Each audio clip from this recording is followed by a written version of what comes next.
भी कहता है मत मेरे होठ पर उंगलियां रखो, वरना मैं वो पोल खोल दूंगा कि मेरी मस्जिदों के बुनियाद के नीचे शिवलिंग ढूंढने वालों, अगर मैंने ढूंढना शुरू कर दिया तो दूर दूर तक तुम भारत में कहीं नजर नहीं आओगे।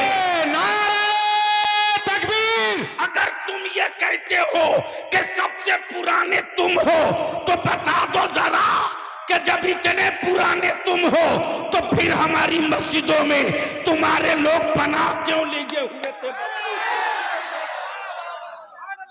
पनाह क्यों लिए हुए थे? इसलिए एक मस्जिद तो चली गई, बाबरी मस्जिद। भारत में अब कोई दूसरी बाबरी मस्जिद बनाने की गलती करेगा तो याद रखो बलिया भी हुकूमत से लेकर उन गुंडों को भी कह रहा है अब तक तारीख में एक करबला पड़ा गया था, भारत के हर गली में करबला नजर आएगा। सुभान अल्लाह, सुभान अल्लाह। तक बुलडोजर अजमेर तक जाएगा। बलिया भी कह रहा है उस गलतफहमी में मत रहो, अब तो सही जगह हाथ डाल दिए हो। अब तक दीवारों से टकरा रहे थे, अब मौला अली के बेटे से पंगा पड़ गया है। मदरसे की चटाई से इसीलिए लग रहा है कि अगर एक भी चिंगारी भारत में बची रह गई तो ना जाने किस मदरसे की चटाई से अल्लामा फजल हक खैराबादी खड़ा है। वाह, अल्लाहु अकबर, या रसूल अल्लाह, जिंदाबाद जिंदाबाद, अल्लाहु अकबर, या रसूल। इसीलिए कुफ्र को डर लगता तो मदरसों के खिलाफ एक हाई प्रोफाइल प्रोपेगेंडा क्रिएट किया गया इसके लिए। लेकिन उस प्रोपेगेंडा में मुसलमान का बच्चा भी बनामे अब्दुल्ला शरीक हो गया। मुंह से शराब की और दारू की बदबू आती है, आलिमों के खिलाफ चाय खाने में भाषण देता है। बोलो बात सही है कि गलत? अरे जोर से बोल, सही है कि गलत? उन पियक्कड़ों को इलाज कर दो जो वारिसे अंबिया के खिलाफ दारू पीकर कुछ भी बोल सकता है, वो इस्लाम के खिलाफ कभी भी कहीं भी कुछ भी बोल सकता है। अब दिल लगाओ तो बात आगे करें। मूड है सुनने का तो बोल दो धीरे से सुभान अल्लाह। तवज्जो चाहूंगा अहले स्टेज की। हजरत, बस चंद चेहरे हैं जिनको देखकर मैं कोशिश कर रहा हूं कि कुछ फिक्री गुफ्तगू हो जाए। इस्लाम बेसिक फाउंडेशन तौहीद, तौहीद, नमाज, रोजा, ज़कात, हज। बहुत दिल लगाना, चूंकि इंटेलेक्चुअल कुछ बैठे हैं, डॉक्टर साहब हमारे, क्या नाम था बेचारे, हैं कि चले गए, और जितनी कमेटी और मुंतजमा और दूर दराज से आए हुए लोगों, सुन लो आज वलियाबी की थोड़ी देर गुफ्तगू। मैं क्या कह रहा था? बेसिक फाउंडेशन तौहीद, नमाज, रोजा, ज़कात, हज। टोटल कितने हुए? जोर से बोलो, जोर से बोलो, जोर से। अब अहले स्टेज की तवज्जो चाहो। टोटल पंजतन पाक 5। गोया नमाज के लिए तौहीद का कायल होना जरूरी है। अमन नमाज उस पर है ही नहीं है जिसने अल्लाह की वहदानियत का इकरार न कर लिया। लेकिन सिर्फ अल्लाह की वहदानियत के इकरार से मसले का हल नहीं है। तवज्जो चाहूं, सिर्फ ला इलाहा इल्लल्लाह कह देने से मसले का हल नहीं है। अब इसको और थोड़ा हल्का कर दूं, काबे की कुंजी का नाम इस्लाम नहीं है। काबे की कुंजी का नाम इस्लाम नहीं है। और ये कोई जरूरी नहीं कि जिसके पास कुंजी हो वो मुसलमान हो। तवज्जो चाहूं, बहुत बारीक इशू आ गया है, बहुत बारीक इशू आ गया। बाद में हजरत मोबाइल चला लेना यार। इस लानत ने कहां नस्लों को डुबो दिया है। मैं क्या कह रहा हूं, आप कहां फंसे हैं? कई साल पढ़ोगे तो ये गुफ्तगू शायद नहीं समझ में आएगी। मैं क्या कह रहा था, इसी तरह का वायरस आता है तो जहन से बातें निकल जाती हैं। कुंजी, ये कोई जरूरी नहीं कि काबे की कुंजी मुसलमान के पास हो, इसलिए कि पिछली तारीख यही बताई है। पिछली तारीख यही बताई है। तामीर खलीलुल्लाह ने की। है बोलो यार, बोलो बोलो बोलो, जोर से जोर से जोर। हार अल्लाह। तामीर खलीलुल्लाह ने की, लेकिन कुंजी कभी अबू जहल के पास, कभी अबू जहल के पास, कभी किसी के पास, कभी किसी के पास। यह जरूरी नहीं कि काबे की कुंजी रखने वाला मुसलमान ही हो। बस बहुत दिल लगाना, बलियावी की गुफ्तगू अब ट्रैक की तरफ चल रही है। नमाज के लिए ईमान का होना जरूरी है। नमाज के लिए ईमान का होना जरूरी है। और सिर्फ ईमान से मसले का हल नहीं है। ईमान ला चुके तो जैसे तैसे पढ़ लो, ये भी नहीं। पाकी का होना जरूरी है। और सिर्फ पाकी से ही मसले का हल नहीं है, वजू का होना भी जरूरी है। यानी 3 लेयर पार करो तब रब के सजदे के लिए खड़ा हो जाओ। तवज्जो चाहो, यानी कंडीशन है। नमाज के लिए कंडीशन है, रोजा के लिए कंडीशन है, ज़कात के लिए कंडीशन है, हज के लिए कंडीशन है। यानी भीख मांग कर तुम हज पे मत जाओ। हज के लिए साहबे इस्तिताअत का होना जरूरी है, और ज़कात के लिए साहबे निसाब का होना जरूरी है। अब ज़कात समझा दूं, पहले समझा दो। एक बात बताओ, कमलाबाड़ी, फूलबाड़ी और मालदा के मुसलमानों, बहुत सारे लोग सट्टारी से भी, मोथाबाड़ी से भी, कलियाचक से भी, बहुत सारे दूर दराज से लोग आए। बस सेंसिटिव पॉइंट इशू ये है, इसको मैं अर्ज कर दूं कि ज़कात के लिए कंडीशन है, ज़कात के लिए कंडीशन है, हज के लिए कंडीशन है, साहबे इस्तिताअत का होना ये लाजिमी है, और साहबे निसाब का होना ज़कात के लिए लाजिमी है। रोजे के लिए सेहतमंद का होना ये लाजिमी है, और नमाज के लिए ईमान का होना ये जरूरी है। अब तवज्जो चाहूंगा अहले इल्म की। दिल लगाओगे तो बोल दूंगा, ऐसे नहीं बोलोगे तो बोल दूंगा। अरे यार मूड बना दो, बोल दो बोल दो। तवज्जो चाहूंगा अहले इल्म की, अहले इल्म की तवज्जो चाहूंगा। अदर थोड़ी सी अपने मुफ्तियाने दीन से गुजारिश करूंगा कि चूंकि नए निकात सामने आए हैं, थोड़ा सा एक्टिव होकर के और सीरियसली नजर रखा जाएगा, ताकि अगर मैं फिसल भी जाऊं तो आप संभाल सकेंगे। बस दिल लगा लें। नमाज के लिए ईमान का होना जरूरी, रोजे के लिए सेहत का होना जरूरी, लेकिन सिर्फ सेहत नहीं, ईमान के साथ सेहत। तवज्जो चाहो, ईमान के साथ सेहत, सिर्फ सेहत नहीं, हज के लिए, ज़कात के लिए ईमान के साथ मालिक निसाब होना, हज के लिए ईमान के साथ साहब इस्तिताअत होना, यानी सब में ईमान लाजिमी, सब में ईमान लाजिमी। अब ईमान नाम किसका है, बहस इस पर हो जाए। ईमान नाम किसका है?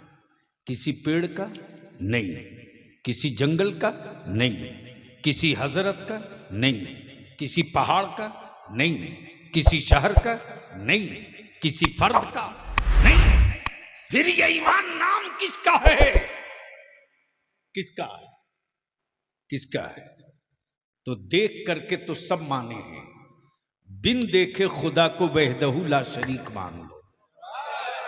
तवज्जो, बिन देखे खुदा को वहदहू ला शरीक मान लो। सिर्फ इतने से मसले का हल नहीं, इतने से मसले का हल नहीं, बल्कि इसके बाद भी जन्नत देखे नहीं मान लो, फरिश्ते देखे नहीं मान लो, मलाइका देखे नहीं मान लो, कयामत देखे नहीं मान लो, महशर देखे नहीं मान लो। इतने से भी मसले का हल नहीं, अल्लाह के महबूब मोहम्मदुर रसूलुल्लाह को आखिरी रसूल मान लो। अब इसको इसी जगह रोक लीजिए और गुफ्तगू आगे बढ़े। अब सवाल ये उठता है कि नमाज की का गारंटर कौन है, रोजे का गारंटर कौन है, हज का गारंटर कौन है, ज़कात का गारंटर कौन है? ये बहुत अहम पहलू है। लोग बोलते हैं ना, हजरत मैं नाम भूल गया,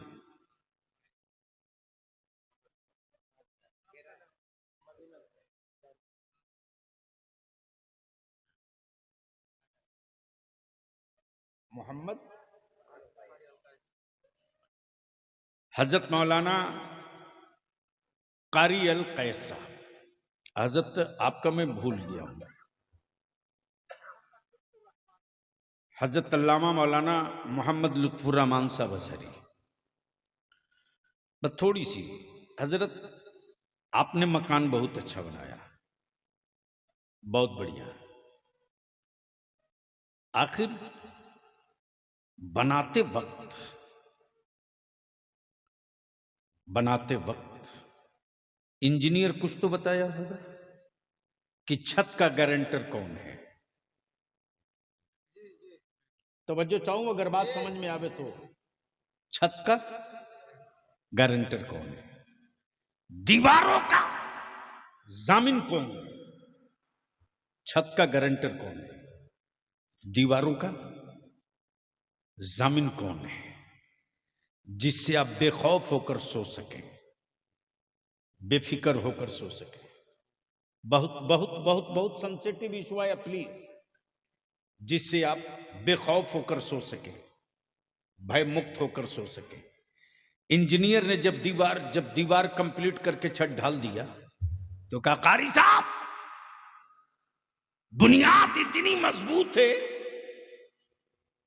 कि छतों का गारंटर पिलर है, बीम है, छतों का गारंटर पिलर है, बीम है। लाओ कारी साहब मैं लिख के दे देता हूं,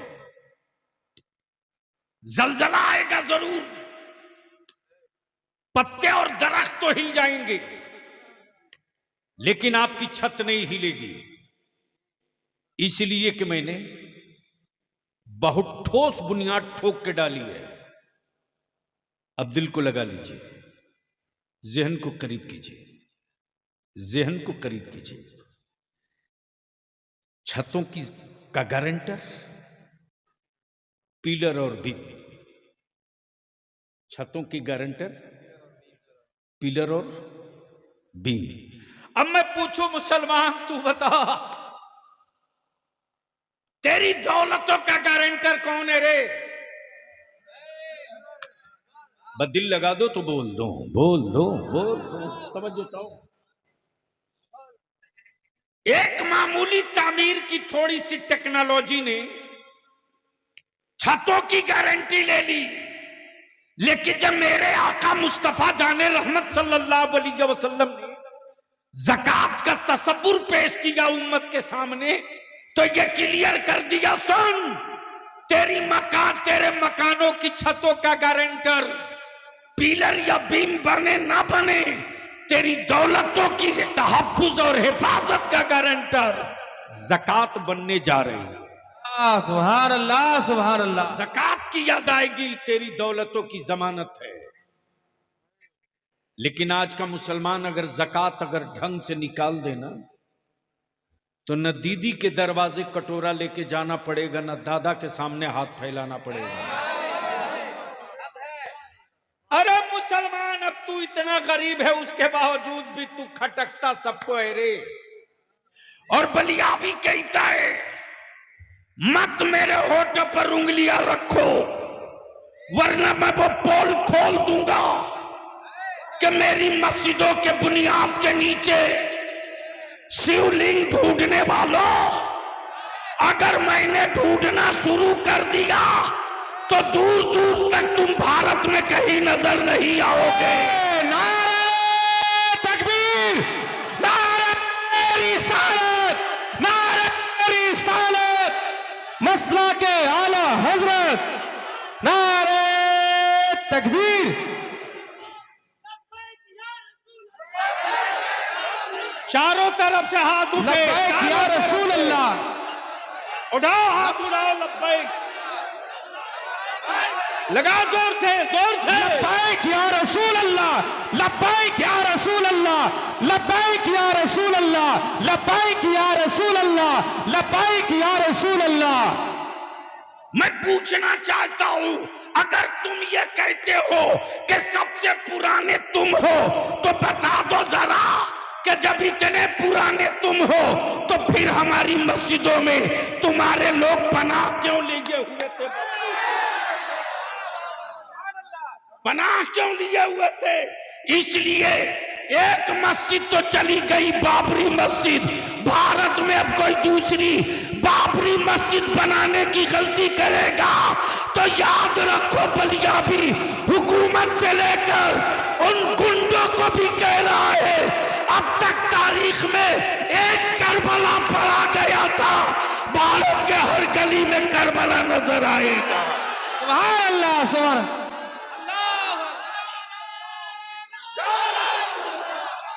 जिंदाबाद, लब्बैक या रसूल अल्लाह, नारे तकबीर, नारे रिसालत। अरे मेरे ख्वाजा का हिंदुस्तान, मेरे ख्वाजा का हिंदुस्तान, अरे हिंदुस्तान का सुन्नी मुसलमान, अरे हिंदुस्तान का सुन्नी मुसलमान, हुजूर गाज़ी मिल्लत, हुजूर गाज़ी मिल्लत बलियावी साहब, नारे तकबीर, नारे रिसालत। बरसों बाद आज तेरी औलादों की औकात हुई जब तेरे बाप न ख्वाजा से हाथ मिला सके। याद दिला दूं, छठी का दूध याद आ जाएगा। लेकिन अगर चुप हैं तो बुज़दिल मत समझना, हम अमन पसंद हैं, अमन के झंडे को झुकने नहीं देंगे। हम फसादी नहीं है, हम अमन के अलमबरदार हैं। हमने औलादों को सब्र सिखाया है, हमने अपने बच्चों को शुक्र सिखाया है, हमने अपनी औलादों को मोहब्बत और मरुब्बत सिखाया है। और यही वजह है कि कुफ्र मुंह तकते रह गया, इस्लाम छप्परों में दाखिल हो गया। लेकिन याद रखना, मुट्ठी 12 लोग निकालो 1991 का वो कानून, निकालो 1947 का वो कानून जिसमें डिक्लेयर है कि 1947 में जो मस्जिद, जो मंदिर, जो गिरजा, जो गुरुद्वारा जिस पोजीशन में है उसी पोजीशन में रहेगा, उसको कोई चेंज नहीं कर सकता। लेकिन ये सत्ता और हुकूमत के पाले हुए विदेशी गुंडे, अमेरिका और इस्राइल के दल्लों भारत के लोगों को धर्म के नाम पे नहीं बांट सकते। 800 साल हुकूमत किया, कहां थे उस वक्त, कहां थे? अब निकल के आए हो। 800 साल माने रखता है, अभी तो 100 साल भी नहीं पूरा हुआ, अभी तो 100 साल भी पूरा नहीं हुआ। कितने टुकड़े कर दिए। 800 साल जब हमारे बाप दादा ने हुकूमत की तो पाकिस्तान को वजूद में नहीं आने दिया, बांग्लादेश को कहीं से निकलकर अलग नहीं होने दिया। पेशावर से आगे बढ़ तो तन्हा तन्हा भारत वो मुल्क था। अगर चाहता तो आलमगीर औरंगजेब नाम बदल सकता था, नाम बदल सकता था, लेकिन यार इस्लाम वाला नाम नहीं बदलता है, नेचर बदल देता है। इस्लाम वाला नाम नहीं बदलता है, नेचर बदल देता। जो खुद ही नंगा हो वो दूसरे को कपड़ा पहनाने की क्या बात करेगा। लेकिन अफसोस उन पर नहीं मुसलमान, अफसोस तुझ पर है। करोड़ों रुपया तुम खर्च करते हो, हमें इससे मतलब नहीं कि तुम वोट किसको देते हो किसको दोगे, लेकिन इतनी बात बलियाबी जरूर कहेगा, आखिरी सांस तक कहेगा। सबके लिए तुम सोचते हो, अपनी औलादों के लिए, तेरी औलादों के लिए कभी किसी ने सोचा? कोई सोचा हो तो बताओ। सबसे ज्यादा अगर भारत में स्टेट में किसी की हुकूमत रही तो सेकुलर कहलाने वालों की। अगर इन सेकुलर पार्टियों के नेताओं के दिलों में बेईमानी नहीं होती तो आज ये बिला वजह के जो कुकुरमुत्ते पैदा हुए हैं ये शायद नहीं होते। लेकिन इनको इत्मीनान से पाला गया ताकि मुसलमानों को डरा के रखा जाए। और बलिया भी कहता है, किस झाड़ी में पड़े हो, एक अल्लाह से डरने वाली कौम दुनिया में किसी और से नहीं डरती है।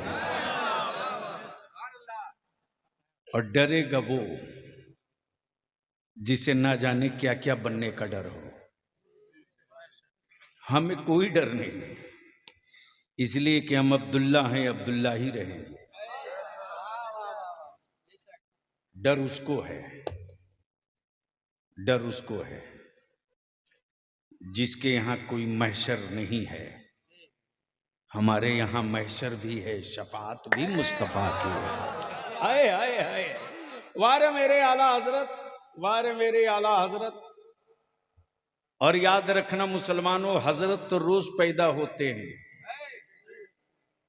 आला हजरत कभी कभी पैदा होता है। वाह वाह वाह। आला हजरत। अब यहां रुक कर एक बात अर्ज कर दूं, इजाजत हो तो सुनेंगे? तो धीरे से बोल दो सुभान अल्लाह।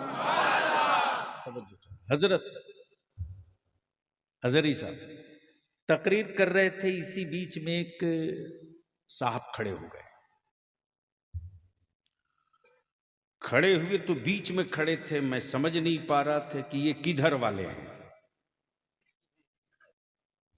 मुसलमानों में भी कई तरह के लोग हैं, नाम मुसलमान है, रियल ये है कि वो हैं नहीं।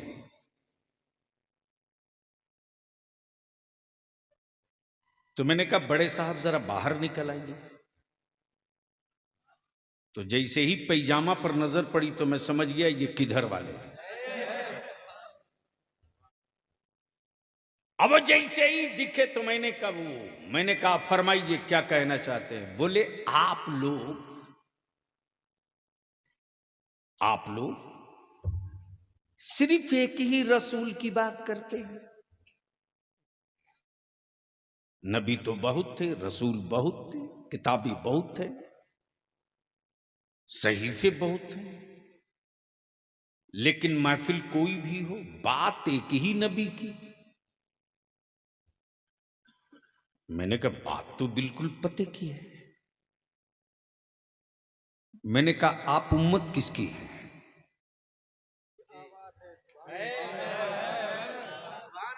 जोर से बोल दो, तवज्जो चाहो। बोले मोहम्मदुर रसूलुल्लाह की। मैंने कहा तो अब तो नारा तुझको लगा ही देना चाहिए, मैं उसी नबी की बात कर रहा हूं। वाह वाह वाह, सुभान अल्लाह।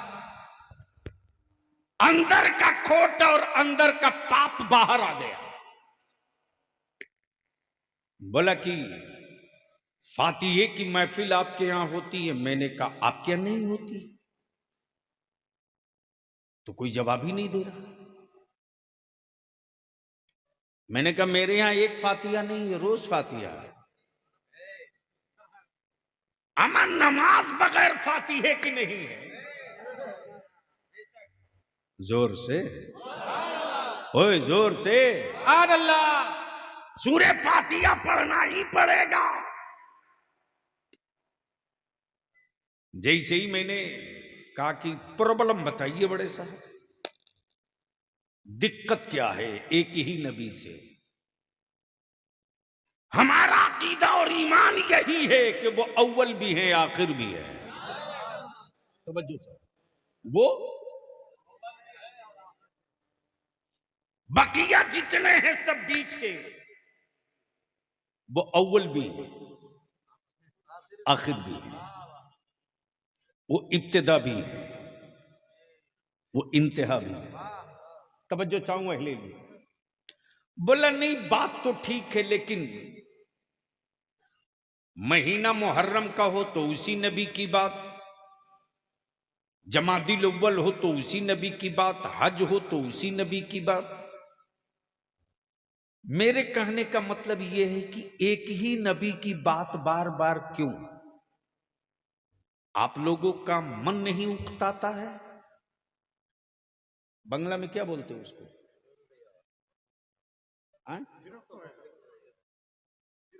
विरक्तो।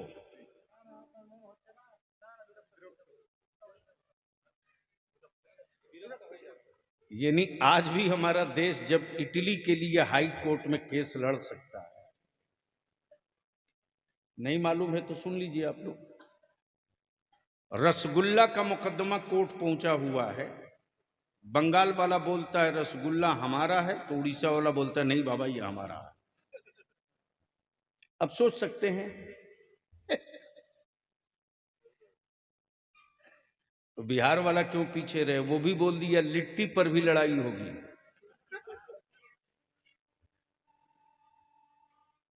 मौली साहब पूरे ताव में खड़े हुए बोले एक ही नबी की बात बार बार।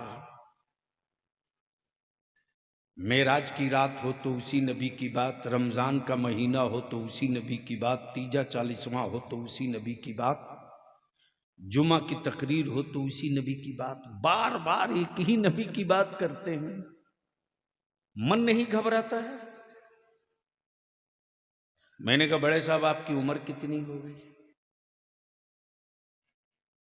तो बड़े मियाँ बोल पड़े मेरे क्वेश्चन से मेरी उम्र का क्या रिश्ता है? मैंने कहा जवाब इसी के अंदर है,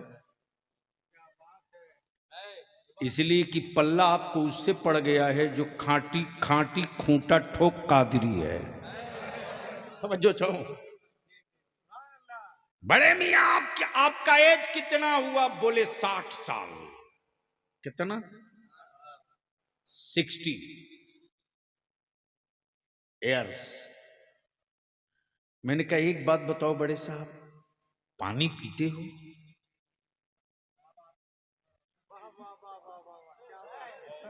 समझ में आया हो तो बोलिए। जल खाता है?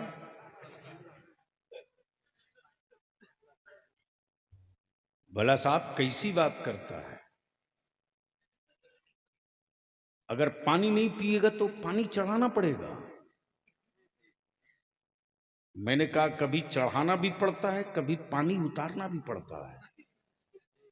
आज चढ़ेगा नहीं, आज उतरेगा। आज चढ़ेगा नहीं, तवज्जो चाहूंगा। उलमा समझ गए, आज चढ़ेगा नहीं। कितने दिनों से पी रहा हो बड़े साहब? बोले अरे साहब मत पूछो, जब से मां का दूध पी रहा हूं तब से पानी पी रहा हूं। मैंने कहा भात खाते हो कि नहीं? बोला कमाल है, भात छोड़ देगा तो कब्रिस्तान जाना पड़ेगा। मैंने कहा कब से खा रहे हो? बोला जब से खाना शुरू किया तब से खा रहा हूं। पकड़ लिया गर्दन और टिटुआ। मैंने कहा हरामखोर, 60 साल से पानी पी रहा, वही एक ही पानी।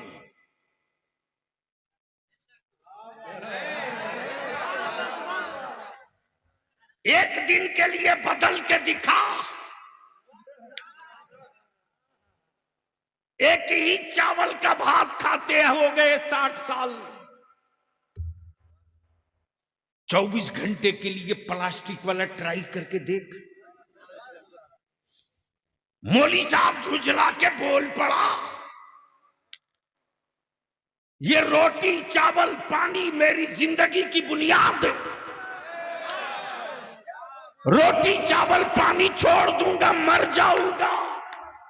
मैंने कहा तुझ में अहमद रजा वालों में यही फर्क है, तू रोटी पानी छोड़ दे तो तू मर जाए, हम मदीने वाले मुस्तफा का जिक्र छोड़ दे तो हम मर जाए। नारे तकबीर, नारे रिसालत, मसला के आला हजरत उलमाए अहले सुन्नत, हुजूर गाज़ी मिल्लत, जश्न दस्तार बंदी है। जिस्म है, हाथ भी है, आंख भी है, सर भी है, पैर भी है, सब है, सब है। रूह नहीं है। रूह नहीं है।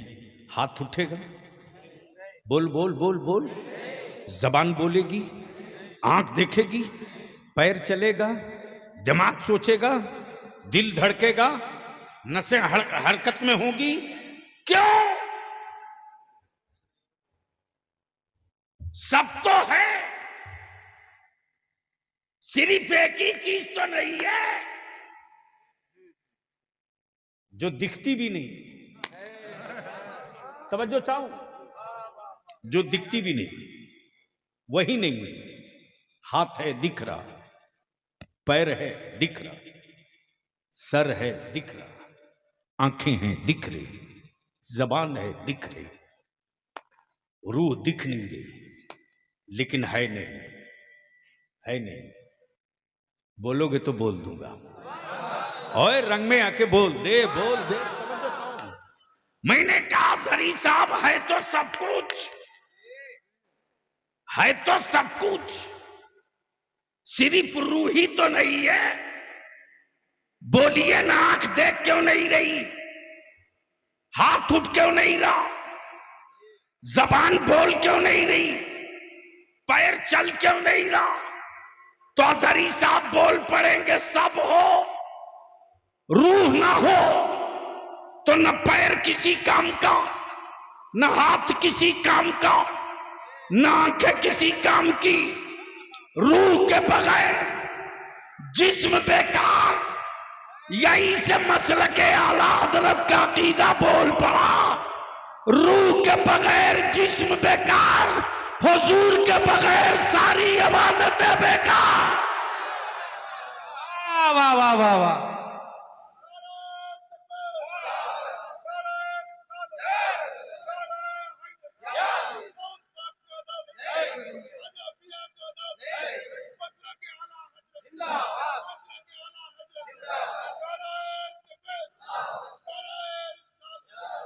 काबे का तवाफ हो और मुस्तफा ना हो, काबे का तवाफ हो और नबी ना हो, रुकू और सजदा हो और मुस्तफा ना हो, ज़कात की अदायगी हो और नबी का तसब्बुर ना हो, रुकू और क़याम हो, मुस्तफा का तसब्बुर ना हो, तो ऐसे ही है जिस तरह रूह के बगैर जिस्म किसी काम के नहीं। उसी तरह हुजूर के बगैर इबादत भी किसी काम के नहीं। अब इसको इसी जगह थोड़ी देर के लिए रोक लो। आप कहोगे कि बलियाबी साहब झगड़ा किस बात का है, कहोगे ना? अरे बोलो ना, जोर से बोलो, जोर से बोलो। तो चाहे मेरी जमात का हो या किसी और की जमात का हो, बुखारी तो सबके यहां पढ़ाई जाती है। जोर से बोलो, जोर से बोलो, तवज्जो चाहो। लेकिन पता नहीं उनके यहां कौन वाली पढ़ाई जाती है। हमारे यहां तो वो पढ़ाई जाती है जो मेरे मुस्तफ़ा अलैहिस्सलाम के अल्फाज पाक है।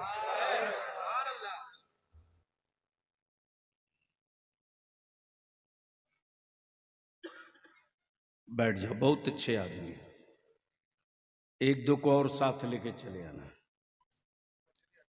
एक बार धीरे से बोल दो, अरे मोहब्बत से बोल दो। मैं क्या कह रहा था?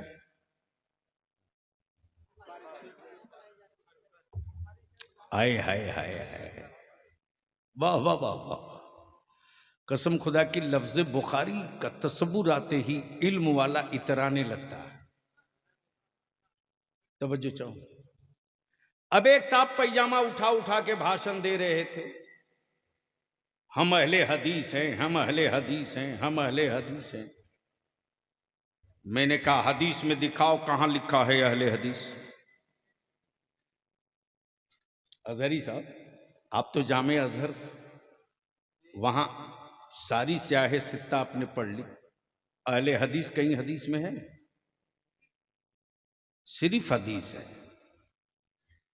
अहले हदीस नहीं। सोन ईमान वाला,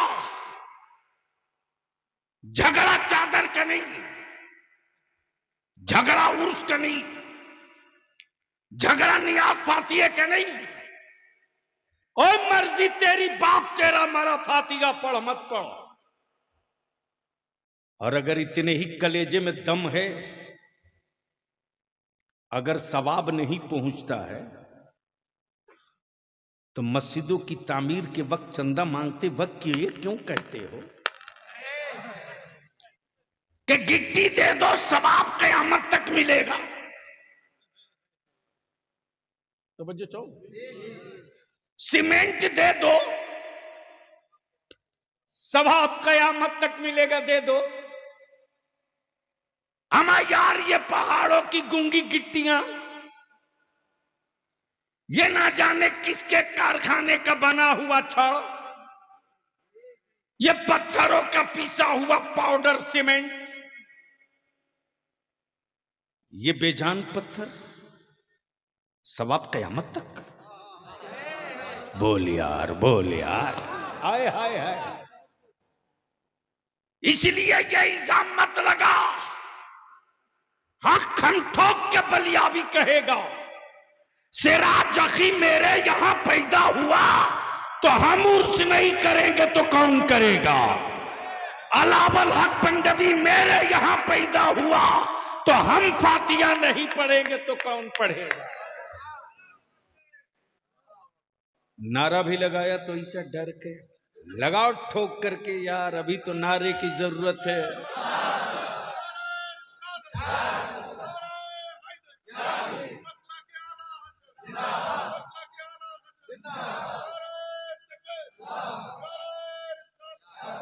ईमान वालों, इस वक्त खुफिया मीटिंग कर कर लड्डू बांटने की तैयारी हो रही है, सोशल मीडिया पे देख लेना। यहूदियों के खैरात खोर इस वक्त बड़ी खुशी मना रहे हैं कि सत्ता का बुलडोजर अजमेर तक जाएगा। बलिया भी कह रहा है उस गलतफहमी में मत रहो, अब तो सही जगह हाथ डाल दिए हो। अब तक दीवारों से टकरा रहे थे, अब मौला अली के बेटे से पंगा पड़ गया।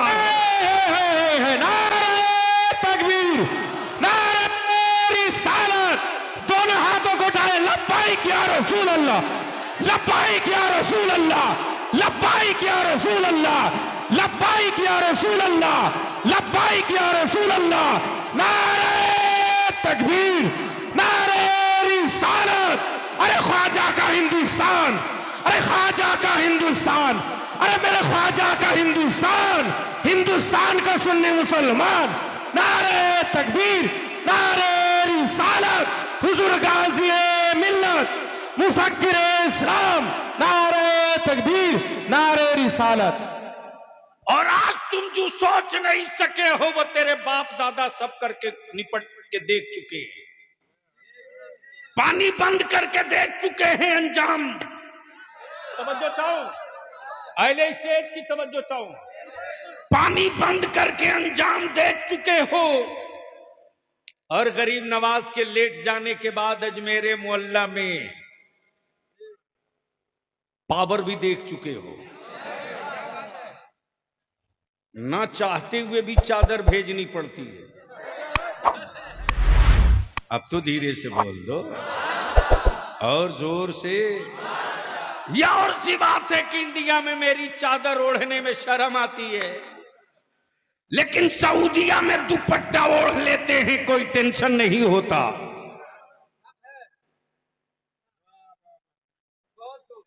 अगर समझ गए हो तो बोल दो।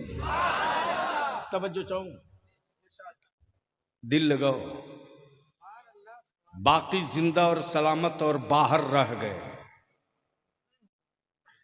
इसलिए कि इस वक्त कई सूबों की हुकूमत हम पर मेहरबान है। हम भी प्री प्लान तैयार हैं। इधर आप प्यारे हुनर आजमाए तो तीर आजमा, हम जिगर आजमाए। देखता हूं कितने मुकदमे लिखते हो, लिख जाओ। फाइनल टच हम ही देंगे। तवज्जो चाहो, दिल लगाओ। तो झगड़ा न चादर का, न उर्स का, न संदल का, न गागर का, फिर है किसका? सवाल सवाल। जैसे ही फूलबाड़ी इकट्ठा हुआ, कमलाबाड़ी, फूलबाड़ी, और भी कोई नाम है हजरत, यानी दोनों मिलाकर एक है, एक है, यानी पूरब पश्चिम 1 2। बंगाल में एक ब्लॉक है ही नहीं है, यानी इतना डेवलप किया कि एक ही वीडियो पर 2-2 ब्लॉक को कवर किया जाता है। लेकिन जो बेचारे, जाहिर सी बात है, लेकिन बिहार में रिजल्ट पढ़िए, देखिए। तेरे एक बलियावी ने सिर्फ हल्का सा टच किया, हल्का सा। हर साल 30, 35, 40, 2 साल पहले 60 BDO, CO, additional collector, DSP, दारोगा हर साल पैदा होते। इसलिए कि बलियावी ने बिहार में गर्दन पकड़ाया नहीं है, नस पकड़ रखा है। मैंने तो कई बार कोशिश की, और फिर आज मैं अपने उलमा से अपील करूंगा। मुत्तकीम साहब हैं कि चले गए हैं? दारुल उलूम के जो कमेटी वाले हैं, वो जो सामाजिक और वेलफेयर के लोग हो, वो सब लोग सर जोड़ के बैठो। मुसलमान सिर्फ 2 काम कर दे 5 साल के लिए, 2 काम। अपनी कमाई हुई दौलत की सही ज़कात निकाल दे, और निकाह को सस्ता कर दे, और इसी पैसे को बचाकर अपनी औलादों को पढ़ा दे।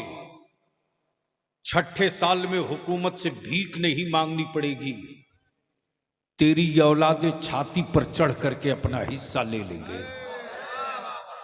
लेकिन यह कहने में बलियावी को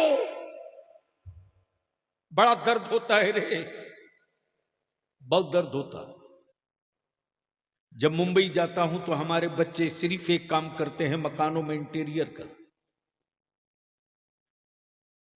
मकानों में इंटीरियर का। 30 मंजिला 20 मंजिला बिल्डिंगों पर रस्सा पकड़ के लटक कर हमारे बच्चे अपनी जिंदगी को रोज दांव पे लगाते। हुकूमत में बैठे लोगों को शर्म नहीं आती, इसलिए कि वो जान रहे हैं कि मुसलमान तो विकलांग हो चुका, जाएगा कहां।